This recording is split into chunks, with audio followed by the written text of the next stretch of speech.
ಇರುವಂತಹ ಸ್ಥಳ ಋತುಪರ್ಣ ಭೂಪನೆಂದು ಕೇಳಿಬಲ್ಲಿ ಓರಗವಿದ್ದ ವಿಚಾರ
ಪ್ರತಿಯೊಬ್ಬ ಪ್ರಜಾ ಪರಿವಾರದವರಿಗೂ ರಾಜರ್ಷಿಯಾದಂತಹ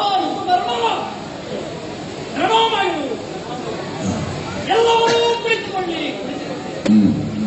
ಅಯೋಧ್ಯೆಯ ಧರ್ಮ ಸಿಂಹಾಸನವನ್ನು ಏರಿದ್ದೇನೆ. ಈ ಸಿಂಹಾಸನವನ್ನು ಏರುವಾಗ ಒಂದು ಕಡೆಯಲ್ಲಿ ಅಭಿಮಾನ, ಮತ್ತೊಂದು ಕಡೆಯಲ್ಲಿ ಭಯ. ಅಭಿಮಾನ ಯಾಕೆ ಅಂತ ಕೇಳಿದರೆ, ಅಯೋಧ್ಯೆ ಅನ್ನುವುದು ಪ್ರಪಂಚವನ್ನುವಂತಹ ದೇಗುಲಕ್ಕೆ ಗರ್ಭಗುಡಿ ಇದ್ದ ಹಾಗೆ.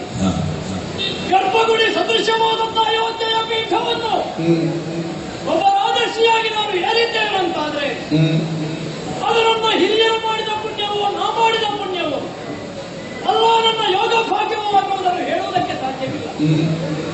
ಈ ಪೀಠವನ್ನು ಏರುವುದು ನನಗೆ ಬಂದ ಯೋಗ, ನನಗೆ ಬಂದಂತಹ ಭಾಗ್ಯ. ಹಾಗಾಗಿ ಹೆಮ್ಮೆ. ಇನ್ನು ಭಯ ಯಾಕೆ? ನಾನು ಕುಳಿತಂತಹ ಈ ಪೀಠದಲ್ಲಿ ಮೊದಲು ಕುಳಿತವರು ಮಹಾತ್ಮರಿದ್ದಾರೆ, ಶ್ರೇಷ್ಠರಿದ್ದಾರೆ. ತಮ್ಮದಾದಂತಹ ಕೀರ್ತಿದ ಬಲ್ಯದಿಂದ ಅವರ ಕೀರ್ತಿಯ ಪತಾಕೆ ಅನ್ನೋದು ದಿಗಂತ ವ್ಯಾಪ್ತಿಯಾಗಿದೆ. ಅಂತಹ ಮಹಾತ್ಮರು ಯಾರಿಮೇದ ಪೀಠದಲ್ಲಿ ಋತುವರ್ಣನಾದಂತಹ ನಾನು ಕುಳಿತರೆ ಎಲ್ಲಿ ನನ್ನ ಆಳ್ವಿಕೆಗೆ ಅವರ ಕೀರ್ತಿದ ವಲ್ಯಕ್ಕೆ ಕಪ್ಪು ಚುಕ್ಕಿಯಾಗುತ್ತದೋ, ಅವರ ಕೀರ್ತಿಗೆ ನಮ್ಮಿಂದ ಕೊರತೆಯಾಗುತ್ತದೋ ಅನ್ನುವಂತಹ ಭಯ. ಈ ರೀತಿಯಾಗಿ ಇಬ್ಬಗೆಯ ರೀತಿಯಿಂದ ನಾನು ಆಳ್ವಿಕೆಯನ್ನು ಮಾಡುತ್ತಿದ್ದೇನೆ. ಚಕ್ರವರ್ತಿ ಪೀಠ ಅನ್ನೋದು ಒಮ್ಮೆ ಸೂರ್ಯವಂಶೀಯರಿಗೆ, ಇನ್ನೊಮ್ಮೆ ಚಂದ್ರವಂಶ